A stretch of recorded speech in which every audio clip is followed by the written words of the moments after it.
Amb el programa Recerca a Primària, els més petits aprenen i experimenten, mentre es diverteixen i alhora visiten les nostres instal·lacions.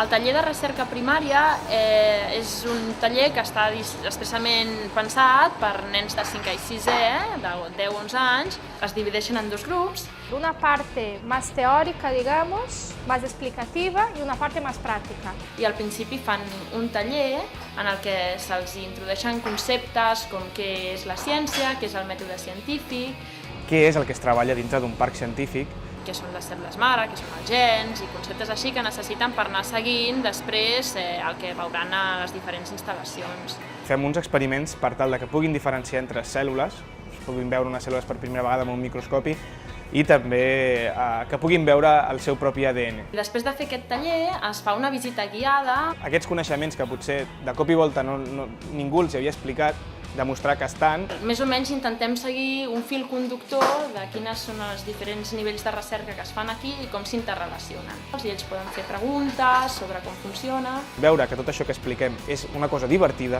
es pot treballar amb això, té un apropament a la ciència real en tots aquests tallers. Sempre són bastant participatius. I que realment responen força bé. I tenen l'oportunitat de venir, veure-ho, conèixer-ho i entendre de quina manera s'investiga. Jo crec que els nens aprenen molt i després els serveix per posar-ho en context. Genera unas expectativas y unos intereses de curiosidad y de despertar intereses propios, ¿no?